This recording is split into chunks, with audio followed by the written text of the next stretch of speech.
One of the things that I've never forgotten, and another difficult segue, was the Montreal Screwjob. Yeah. Back with you and Bret the Hitman Hart, who I consider to be one of the best of all time. And when I name my best of all time, you and him are always neck and neck. And I just thought the world of his work. And of course, you blew me out of the water. Back, you know how competitive we are. It's just the same as professional athletes. You'll give a guy props, but you kind of just do it sparingly, you know. So your deal was back then, you know, when I hadn't met you yet, I was like, yeah, he's a high spot artist, blah, blah. He's a high spot artist, you know. It's kind of like trying to, he's good, but yeah. Then all of a sudden you got him, you work with you, and it's like, never mind, he's that good. You know, that's the kind of thing. With Bret, how competitive was the dynamic between you guys? Well, it started out not very competitive. We were friends. The respect was there, very mutual. But you guys were on the middle of the card because it was, the big man era was still going on. But even when he got the championship, I mean, I was very happy for him because we felt like it was a turning over, a new beginning. And he always, heck, when he and I had a conversation, he always said, "Look, I see you being the next guy."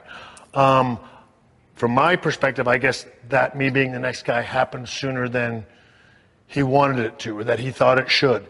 Now, having been on the other side of that, I understand that.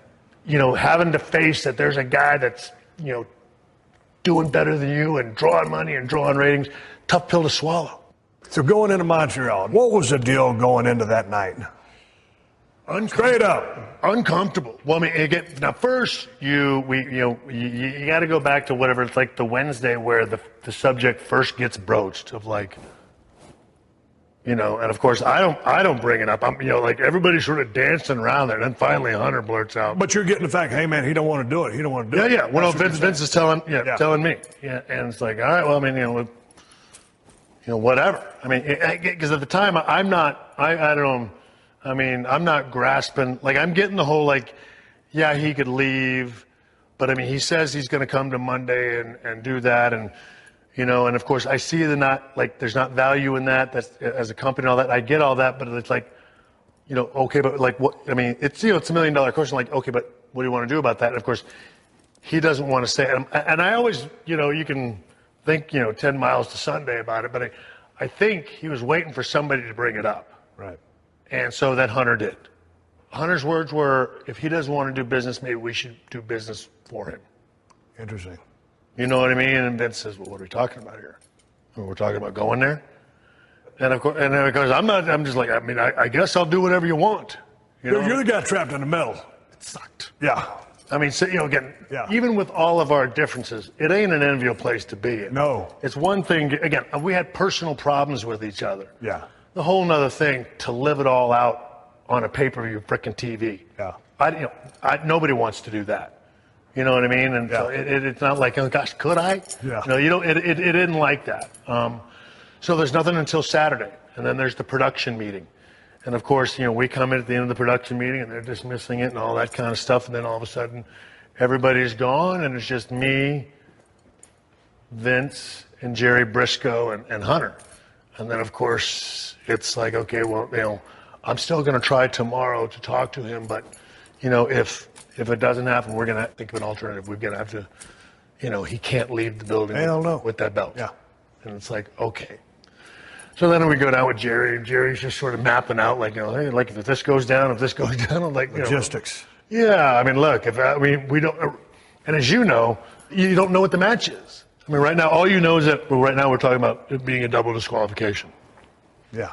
You know what I mean? So all day people are coming to me like, what's going on? I'm like, I don't know. And of course, nothing can happen until you go over the match. First, Bret wants to talk, and we go and we have a long talk, and it's one of the best talks we've ever had. And we end up shaking hands when it's all over with. And of course, inside I know what's going on. I'm like, oh God, this sucks. Oof. What are the chances that they set up this thing, and the only place that the possibility to end the match is me having him in his maneuver? So you're saying you saw the trap there? I saw that was the spot where you can ring the bell. So then what'd you do? You go to Vince and say, hey man, here's where we go. This is the only spot. This is the only spot we've got to do it. So was your idea?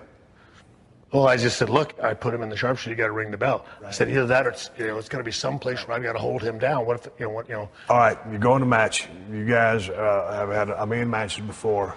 Boom, you turn him over to the sharpshooter. I mean, he's there for a second. Baby Earl's, signaling for that bell. What's going through your mind?